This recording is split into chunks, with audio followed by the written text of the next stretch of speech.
Hello there. This is VE Day. We celebrate the 75th anniversary of victory in Europe in the Second World War. Any other year, or if this had been a different year without COVID-19, we would have been commemorating this day, celebrating this day in church on Sunday. But we're maybe in a parallel situation. We're in a time of conflict. We're in a time of conflict not with other people, but with the virus. So maybe in some strange way, it gives this anniversary a little bit more poignancy, a bit more grit, a bit more reality. Because we are in our own conflict, but with an unseen enemy. Not one that's fought with bombs or bullets, but with vaccines and social distancing. But today I want to pay my respects on behalf of our parishes, on behalf of all of us, for those who served so willingly and enthusiastically in the Second World War. Thank you for your sacrifice. My own great uncle died in the Fleet Air Arm. Never knew him, of course.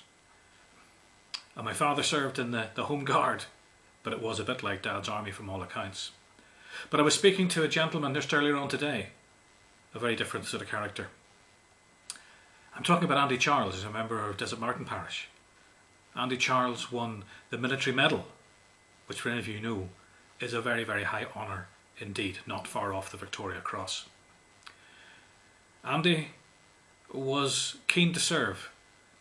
He told a little wee white one and joined the local Defence Volunteers, the Home Guard, at the age of 15. He should have been 16. He then signed up for the regular army at 17. He should have been 18. He had a constructive use of dates in a good way. But Andy has written a short account of his time in the army. He wrote his own book, in fact, his own booklet. And he gave me the honour of giving me a copy of this when I first came to the parish. And he told of his accounts of joining the army, his training and the things he got up to.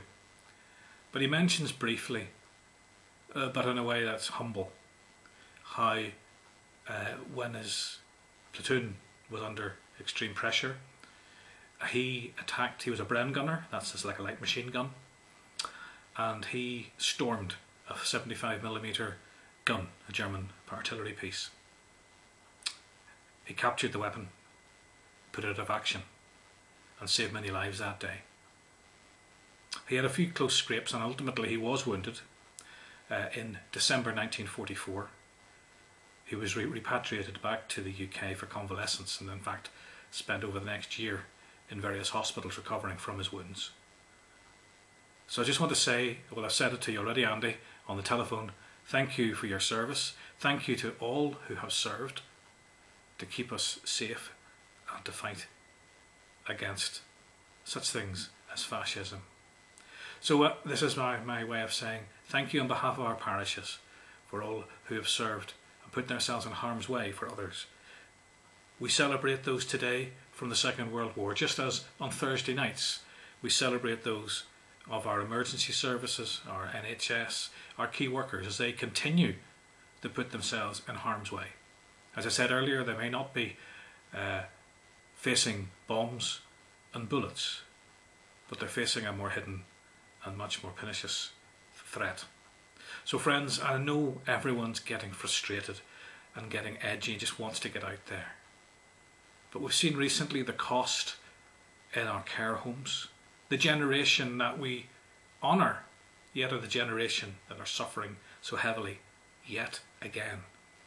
So to try and minimise all of this, please do keep staying at home. I know we're getting different messages from our leaders, but what they're really saying is, look, you can slacken off a little bit, but we still need to stay at home as much as possible. So guys, thank you very much for supporting our veterans. Maybe don't always get the support they deserve, but thank you for supporting them. A big thank you to our veterans, particularly of World War II, those that are left still with us. And we all need to play our own part in our COVID-19 home guard, as it were. We may not be the frontline troops like Andy Charles, the rifleman who stormed that gun emplacement.